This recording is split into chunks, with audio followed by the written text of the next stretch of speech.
Después de pasar por Anfípolis y Apolonia, Pablo y Silas llegaron a Tesalónica, donde había una sinagoga de los judíos. Y Pablo entró según su costumbre y por 3 días reposó, discutió con ellos, basándose en las Escrituras, explicando y presentando evidencia de que era necesario que el Cristo padeciera y resucitara de entre los muertos, y diciendo: este Jesús, a quien yo les anuncio, es el Cristo. Algunos de ellos creyeron y se unieron a Pablo y a Silas, junto con una gran multitud de griegos temerosos de Dios y muchas de las mujeres principales. Pero los judíos, llenos de envidia, llevaron algunos hombres malvados de la plaza pública, organizaron una turba y alborotaron la ciudad. Asaltando la casa de Jasón, procuraban sacarlos al pueblo. Al no encontrarlos, arrastraron a Jasón y algunos de los hermanos ante las autoridades de la ciudad, gritando: estos que han trastornado al mundo han venido acá también. Y Jasón los ha recibido. Todos ellos actúan contra los decretos de César, diciendo que hay otro rey, Jesús. Y alborotaron a la multitud y las autoridades de la ciudad que oían esto. Pero después de recibir una fianza de Jasón y de los otros, los soltaron. Enseguida los hermanos enviaron de noche a Pablo y a Silas a Berea, los cuales al llegar fueron a la sinagoga de los judíos. Estos eran más nobles que los de Tesalónica, pues recibían la palabra con toda solicitud, escudriñando diariamente las Escrituras para ver si estas cosas eran así. Por eso muchos de ellos creyeron, así como también un buen número de griegos, hombres y mujeres de distinción. Pero cuando los judíos de Tesalónica supieron que la palabra de Dios había sido proclamada por Pablo, también en Berea fueron también allá para agitar y alborotar a las multitudes. Entonces los hermanos inmediatamente enviaron a Pablo para que fuera hasta el mar, pero Silas y Timoteo se quedaron allí. Los que conducían a Pablo lo llevaron hasta Atenas, y después de recibir órdenes de que Silas y Timoteo se unieran a él lo más pronto posible, se fueron. Bueno, hermanos, tomen asiento y dejamos ahora a nuestro presbítero Samuel Venegas, que nos va a exhortar la palabra.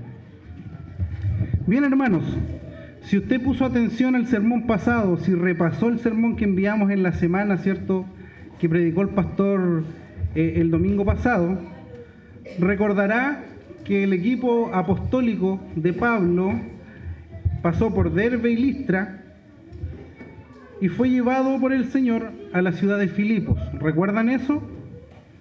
¿Recuerdan una característica especial que nos comentó el pastor? Que en esa iglesia no fue a una sinagoga Pablo. Tuvo que ir a la orilla de un río. ¿Y quién se convirtió ahí en Filipos? ¿Se acuerda? Una mujer. Habían varias mujeres a la orilla del río. ¿Cómo se llamaba esa mujer que creyó? Lidia, ¿sí? Eso nos comentó el pastor la semana pasada. Pero fíjese el detalle curioso que había ahí. Creyó Lidia y dice que fue bautizada solo Lidia. Fue bautizada toda su casa, toda su familia. Dato presbiteriano. Más adelante vimos que Pablo y Silas fueron encarcelados por haber reprendido un espíritu maligno de una joven adivina. ¿Recuerda eso? Que ella proclamaba que ellos eran siervos del Señor, pero la proclamación que hacía era por espíritus inmundos. A través de eso lo hacía. Y Pablo la reprende, le quita este talento que ella tenía de producir dinero mediante la adivinación y va preso. Entonces, en medio de la noche, ¿se acuerda que hubo un terremoto? Pablo tenía un cepo. ¿Dónde se ponía el cepo? Ese es un dato que dio el pastor la semana pasada. ¿Dónde se ponía el cepo? En los pies. O sea, estaba como medio sentadito ahí Pablito con los pies apretados. Pero hubo un terremoto que dice que todos los que estaban presos fueron soltados, sus cadenas cayeron, quedaron libres, El carcelero se quiso matar y Pablo lo impide.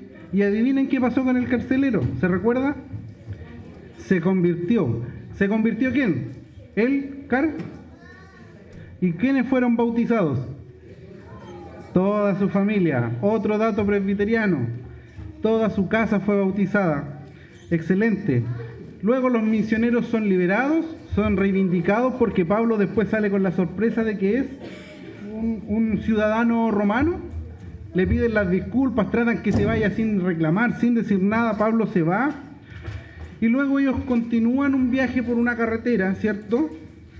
Por la vía Ignacia. Y pasan por Anfípolis, que fue lo que leyó el hermano Danilo recién, por Apolonia, y llegan, en este texto que leímos, a dos ciudades, a Tesalónica y a Berea. Esas ciudades, hoy en día, los niños, las ciudades, ¿dónde llegaron los apóstoles? Estos del sermón de ahora. Llegaron a la ciudad de Tesalónica y de Berea. Esas ciudades existen hoy, están en Grecia. Y hoy en día Tesalónica se llama Salónica y Berea se llama Bería. Se escribía con B alta, ahora se escribe con B corta. ¿Ya? En el caso de Tesalónica era una de las principales ciudades, una metrópolis, digamos, ¿cierto? Grandota, donde pasaba el comercio, había puerto, llegaba de todo tipo de culturas.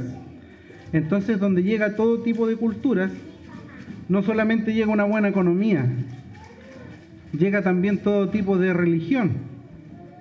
Entonces, más adelante veremos que los tesalonicenses eran idólatras. Ellos adoraban los ídolos. En ese contexto llega Pablo a estas ciudades a predicar el Evangelio del Señor. Algunos expertos dicen, ¿por qué a Tesalónica y no a las otras dos ciudades? Una ciudad de 200.000 habitantes es muy buena y muy atractible para predicar el Evangelio. Entonces ya tenemos un dato, ¿cierto? ¿A qué ciudad llegaron los misioneros? A Tesa y a Berea.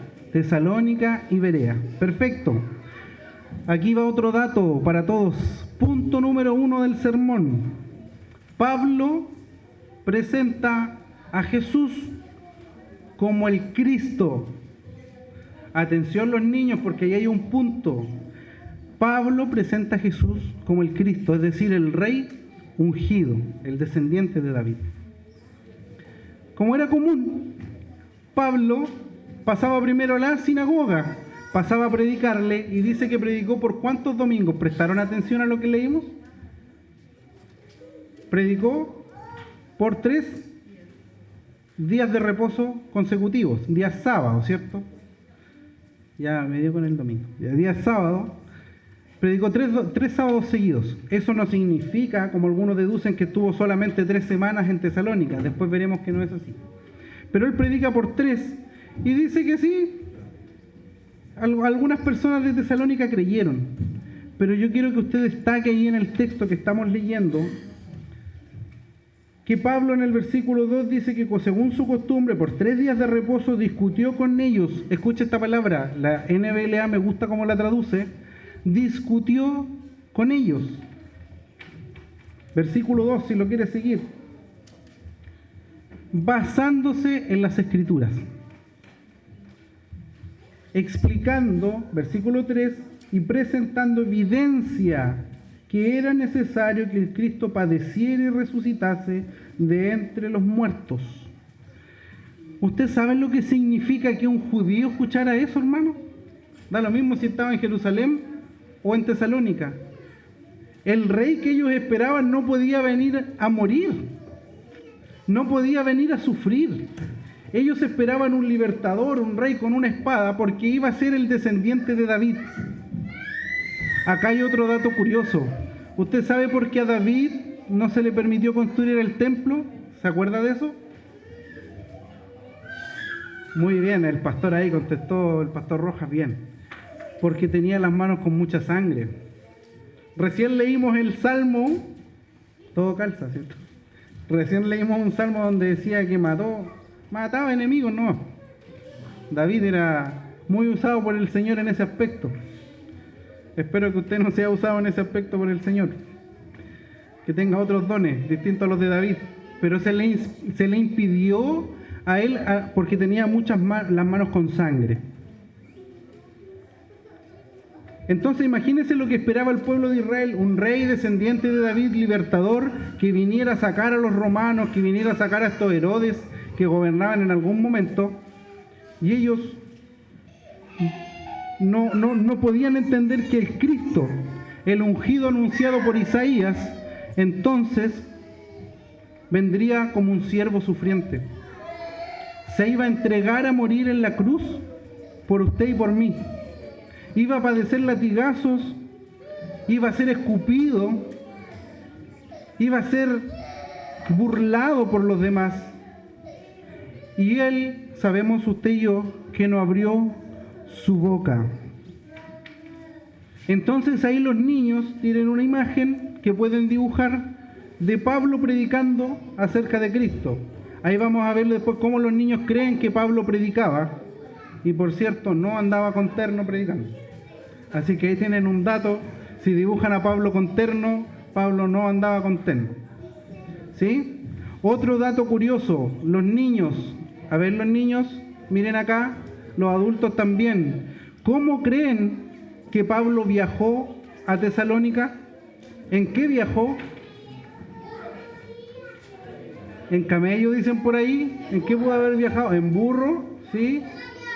¿En avión? Perfecto. En los Emirates ya existían.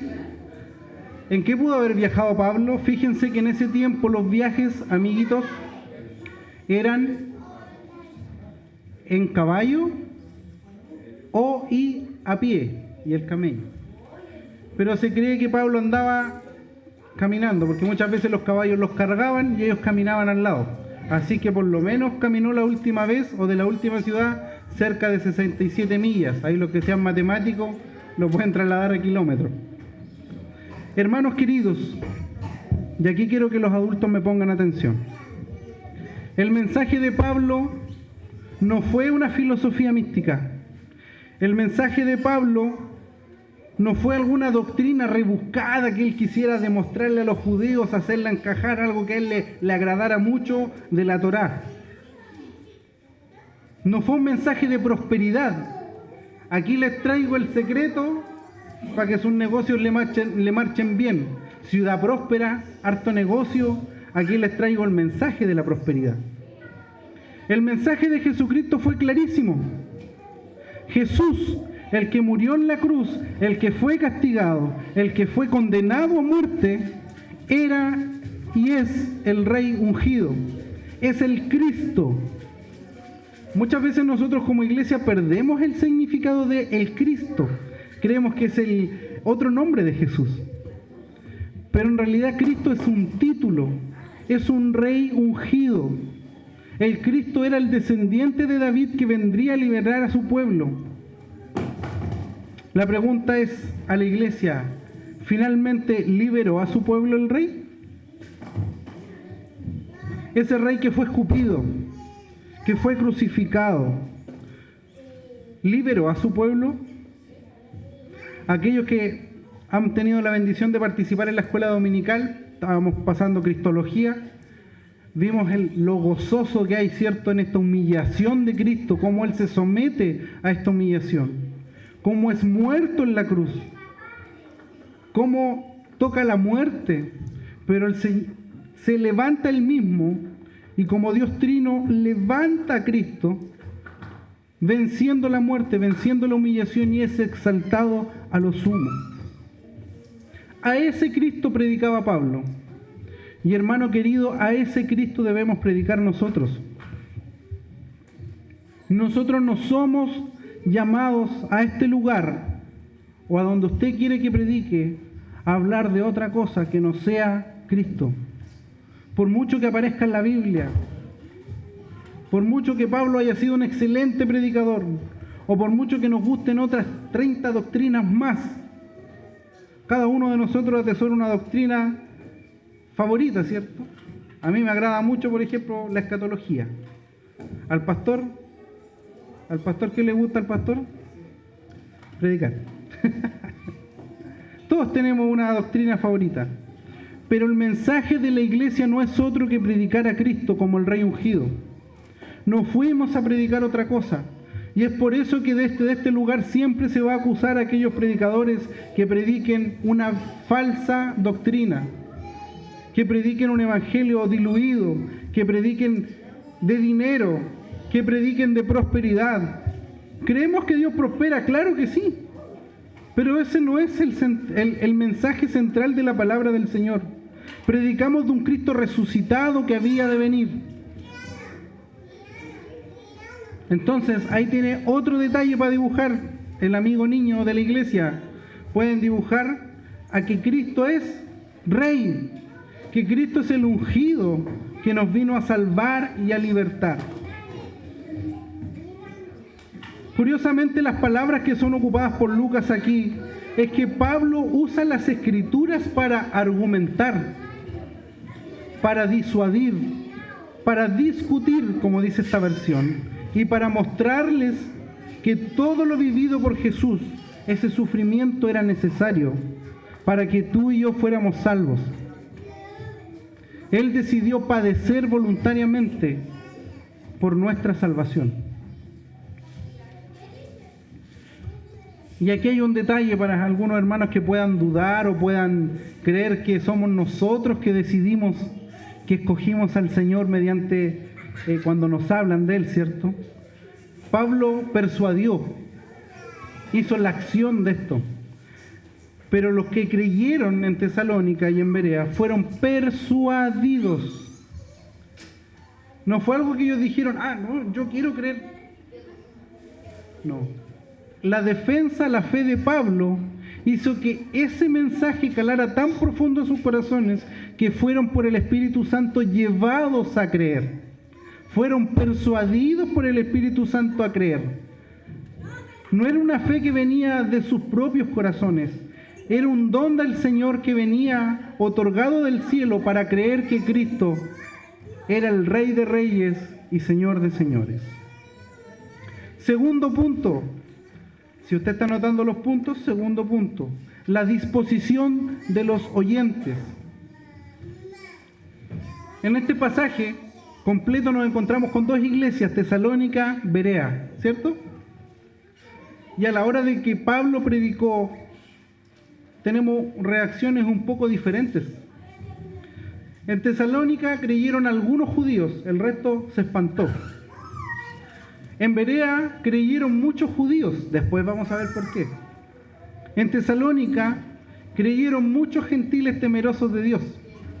En Berea creyó un buen número de gentiles. En Tesalónica creyeron mujeres de distinción. En Berea creyeron hombres y mujeres de distinción. Curiosamente, Lucas da otros detalles. Dice que la gente de Berea eran personas o judíos que fueron nobles a la hora de escuchar el mensaje. Fueron respetuosos. Escucharon a Pablo. Escudriñaron lo que Pablo dijo. En Berea recibieron la palabra con solicitud. Todo pareciera que la gente que creyó en Berea era mucho mejor que la de Tesalónica, ¿cierto? Todo apunta a que se portaron mucho mejor y de hecho lo hicieron. Los judíos tesalonicenses fueron los que se espantaron y procuraron hacer algo contra Pablo y contra el equipo apostólico. No fueron los de Berea. Pero curiosamente la escritura más adelante, en la que se cree que es la primera carta del apóstol Pablo, que es precisamente primera a los tesalonicenses, nos muestra que Tesalónica también sufrió por el Evangelio, también lo vivió y es más, expandieron el Evangelio desde Tesalónica a muchos lugares. ¿Tiene su Biblia ahí?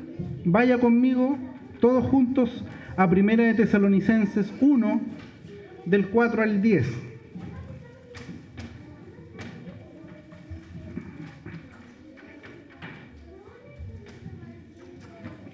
Primera de Tesalonicenses 1, del 4 al 10. Vamos a seguir leyendo, ¿cierto? Aquí, si le aparece en la hojita alguna cita bíblica, esta es la cita bíblica del sermón. Así que la puede anotar, no viene otra. Así que apunte. 1 Tesalonicenses 1 del 4 al 10. Leamos todos juntos. Leemos. Sabemos, hermanos amados de Dios, de la elección de ustedes, ponga atención, porque nuestro evangelio no vino a ustedes solamente en palabras, sino también en poder y en el Espíritu Santo y con plena convicción. Como saben qué clase de personas demostramos ser entre ustedes por el amor que les tenemos. Ponga atención aquí. Y ustedes llegaron a ser imitadores de nosotros, habiendo recibido la palabra en medio de mucha, con el gozo del Espíritu Santo, de tal manera que llegaron a ser un ejemplo para todos los creyentes en Macedonia y Acaya. Otro punto importante, porque saliendo de ustedes la palabra del Señor se ha escuchado no solo en Macedonia y Acaya, sino también por todas partes la fe de ustedes en Dios se ha divulgado. De modo que nosotros no tenemos necesidad de decirles nada, pues ellos mismos cuentan acerca de nosotros, de la acogida que tuvimos por parte de ustedes. Otro punto, mire ahí, y de cómo se convirtieron de los ídolos para servir al Dios vivo y verdadero. Otro punto, y esperar de los cielos a su Hijo, el cual resucitó de entre los muertos, es decir, a Jesús, que nos libra de la ira venidera. Amén. Fíjese en estos puntos. Lucas fue bien escueto en describir a Tesalónica y habló, cierto, de estos que lo persiguieron. Pero fíjese, hermano, que los oyentes de Tesalónica, por la carta de Pablo, nos dice que recibieron el Evangelio con poder y convicción. Lucas no menciona ningún milagro en Tesalónica, solamente que Pablo intenta persuadir. Pero aquí Pablo mismo dice que recibieron el Evangelio con poder y convicción. Los tesalonicenses, decía ahí el texto que usted leyó, soportaron mucha tribulación. Los tesalonicenses fueron ejemplos, como leímos recién, para otras iglesias. Los tesalonicenses se dedicaron a la evangelización, a la predicación de la palabra del Señor, tanto así que llegaron más allá de Macedonia y Acaya, es decir, más de la región donde ellos eran, siguieron predicando. Y el último dato que leímos ahí, ¿cuál fue? Que ellos anhelaban la venida del Señor, esperaban la venida del Salvador y que iban a ser libertados o libertos de el castigo que vendría después. Esos son ejemplos para nosotros como iglesia de cómo tenemos que vivir una vida cristiana en comunidad, que evangelice, que predique el evangelio, que plante iglesias, que revitalice iglesias. Porque finalmente, hermanos queridos, la fuente, estos hermanos que usted ve uno al lado de otro, no es fruto de un pastor, no es fruto de unos líderes, de un consistorio. El que usted esté sentado en este lugar es la sola gracia y misericordia del Señor. Usted no está en la fuente porque usted desea estar en la fuente. Usted está en la fuente porque el Señor deseó tenerlo aquí, porque Él lo llamó a estar aquí. Sin duda en una iglesia hay imperfecciones. Sin duda, nunca todos nosotros vamos a estar de acuerdo en algunas cosas. Sin duda, yo en lo personal quisiera que otras cosas quizás fueran distintas. Pero aún así el Señor nos plantó en una iglesia y nos plantó para anunciar el Evangelio de Jesucristo. Todo lo demás es secundario. Fuimos plantados en esta iglesia para edificar el cuerpo de Cristo con nuestros dones, con nuestros talentos. Fuimos llamados por el Señor para alcanzar a otros a salvación. Tercer punto, si está notando, tercer punto, persecución por la predicación. Los judíos, cuando vieron lo que estaba pasando con la predicación de Pablo en Tesalónica, no hubo otra cosa que lo que ya hemos visto durante todo el libro de Hechos: persecución, persecución, castigos, cárceles, persecución. Se indignaron por el mensaje de Pablo. ¿Y sabe de lo que fueron capaces los amigos de Tesalónica, estos judíos? Decía el texto, armar una turba, alborotar la ciudad, e incluso recorrieron a matones, ociosos. Una traducción dice que recurrieron a ociosos que estaban parados en la plaza, para que vea que eso no están solamente ahora. Los ociosos y matones han estado toda la vida y siempre parados en la plaza. Curiosamente, tomaron a los ociosos, a los matones, para que ellos fueran a alborotar al pueblo para perseguir a los misioneros. ¿De qué acusaban a los misioneros? De trastornar al mundo. Si bien ese pensamiento no se refiere al globo, se refiere a todo lo que ellos conocían, eran acusados de trastornar al mundo. Y le hacían una acusación mucho más grave a los misioneros. Estaban en el Imperio Romano y les acusaban de proclamar otro rey distinto al César. El César reinaba, ¿cierto? Era el emperador. Pero venía Pablo a decir, no, Jesucristo sufrió, pero Él es el rey. Él es el Cristo. Eso era meterse en un problema tremendo.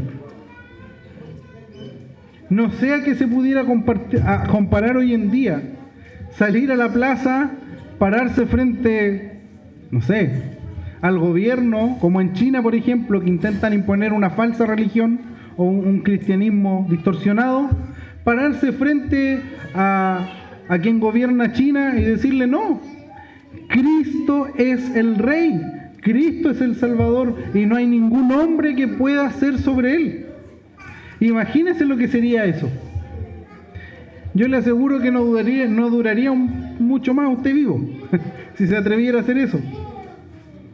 Y eso era lo que estaba haciendo Pablo, y de eso era acusado. Por eso eran llevados a las autoridades, eran encarcelados, sufrían latigazos, porque anunciaban un rey que gobierna no sobre Roma, no sobre el imperio, un rey que gobierna sobre todo lo que existe, sobre todo lo creado, sobre el universo mismo. Cristo es Señor.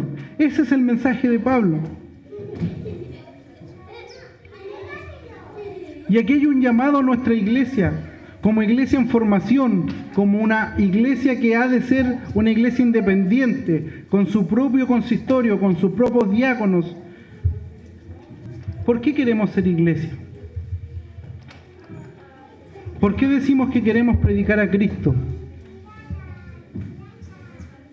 ¿Estamos realmente siendo persuadidos por el mensaje de Jesucristo? ¿Estamos dispuestos a llevar nuestras vidas a los pies de Cristo? Usted me dirá, hermano Samuel, pero hoy en día no nos van a dar 40 latigazos por predicar el Evangelio. Recuerde el mapa que está en el diario Mural. Mire lo rojo y lo naranjo que está ahí. Todos los días, 2024, muere alguien por hablar de Cristo. Son torturados por hablar de Cristo. Y esa realidad hoy quizás no es la nuestra. Pero nadie dice que en un tiempo más no pueda ser. Esa no es nuestra realidad. Entonces, ¿cuál es tu excusa? para no comprometerte en el servicio de la obra del Señor.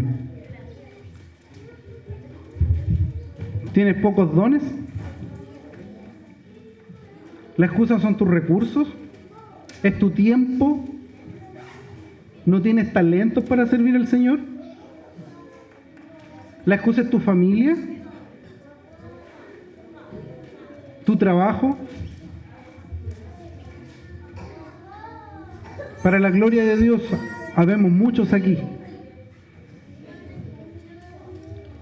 Quizás el ruido a veces llega a ser incómodo, ¿verdad? Pero es un ruido glorioso. Porque yo le aseguro que si fuéramos perseguidos, ese ruido no se escucharía más. No se escucharía más. Y quizás ni nos veríamos más. Entonces, Iglesia La Fuente, ¿qué estás haciendo con tu tiempo? Hermano que trabajabas tanto aquí, ¿qué estás haciendo con tu tiempo? ¿Qué es necesario que el Señor haga con tu vida? ¿Y hasta dónde quieres que Él te lleve para que te comprometas con su obra? ¿Queremos dejar a un pastor solo, a un diácono solo, a un presbítero solo? Quizás ves jóvenes acá, pero ahí tienes un pastor que pastoreó la segunda. Ahí tienes un presbítero que pastoreó por años. Y si no nos crees a nosotros, pregúntales a ellos. ¿Cómo es el trabajo en la obra del Señor? ¿O si acaso los latigazos que sintió Pablo no los ha sentido el pastor Rojas, no los ha sentido el presbítero que está allá atrás, no los ha sentido este pastor y muchos otros que predican por todas partes? Porque muchas veces la indiferencia es un latigazo más doloroso que uno que fuera real. Porque muchas veces la falta de compromiso de los hermanos es más doloroso que ir a la cárcel. Y mucho de esto es porque el Señor ha sido demasiado bueno con nosotros. Y a veces creo que es porque el Señor nos ha dado mucho. La edad, sea poca o sea mucha, no es un impedimento para que te comprometas al Señor. El que no tengas un oficio en la iglesia no es un impedimento para que tú no sirvas al Señor. ¿Te quieres llenar de bienes? ¿Te quieres llenar de tesoros? La Fuente, el sermón se me fue. Comprométete con la obra del Señor. No esperes a sufrir persecución. Trabaja en equipo. Si me agarro el cuarto punto es la necesidad de un equipo ministerial. La necesidad de equipos que pastoreen. El pastor, el presbítero, el diácono no trabajan solos. Los evangelistas no trabajan solos. Pablo podía haber salido solo a predicar. El Señor hacía milagros por él. La gente se convertía. ¿Qué más podía pedir? Pero él, a pesar de tener que salir urgente de la ciudad para que no lo mataran, arrancó. Pidió que tan pronto como fuera posible su equipo viniera a él para no continuar solo. Hermano querido, si tú aspiras a un liderazgo en la iglesia, si tienes dones de liderazgo, tienes que comprender ahora que el liderazgo no se ejerce solo. Necesitas de otros. Porque todos los que estamos aquí nos cansamos y somos hombres pecadores propensos a seguir los deseos de nuestro corazón. Necesitamos de otros, porque cuando tus brazos caen, debieran haber otros para levantarlos. Entonces yo le pregunto a La Fuente, hermanos, ¿has estado en pie para levantar los brazos? ¿Estás ayudando a levantar los brazos de otros?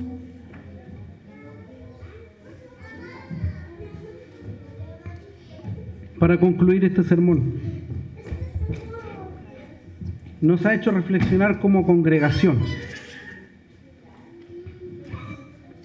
Pudiéramos tener miedo de ser iglesia independiente, porque nos pudiéramos equivocar.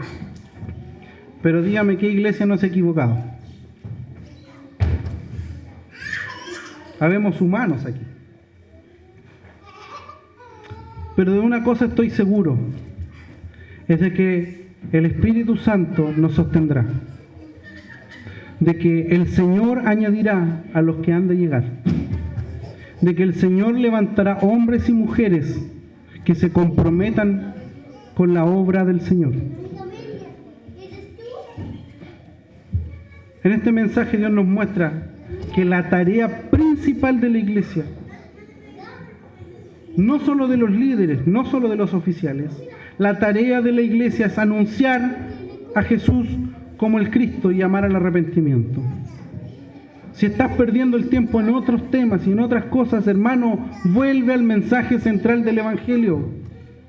El reino de los cielos se ha acercado. El Señor nos está mostrando cómo la predicación y evangelización también deben ser con argumentos y escudriñando las Escrituras. En estos tiempos, más que nunca, al igual que en Tesalónica, la gente necesita ser persuadida de que Jesús es el Señor. Este sermón nos confronta como creyentes a ser diligentes en discernir mediante la Escritura cada enseñanza que el pastor le entrega, que el presbítero le entrega, que otro hermano le entrega, que ojalá más hermanos pudieran aprender a estar aquí y predicar. Usted debe escudriñar lo que usted le predican. Usted debe aprender a discernir mediante la Escritura lo que está recibiendo.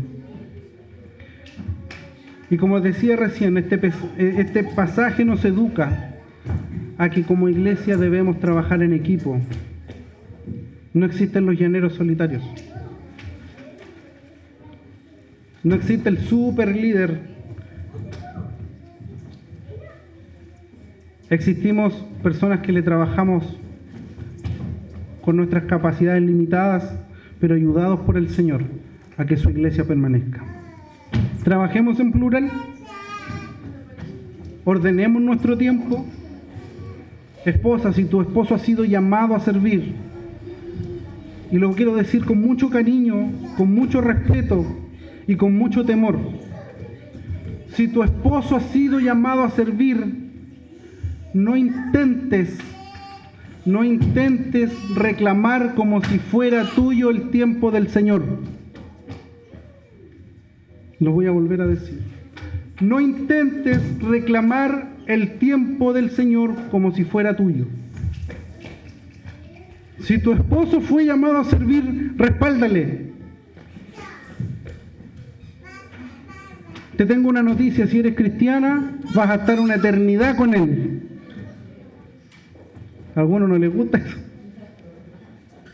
Una eternidad con él. Para charlar una eternidad. O sea, no se va a acabar el tiempo. Imagínense la misericordia. Apóyelo. Si su esposa es llamada a servir en un grupo, esposo, apóyela. Sirvamos como comunidad al Señor. Y solo eso nos llevará a ser una iglesia obediente a la palabra del Señor. Póngase de pie por ejercicio.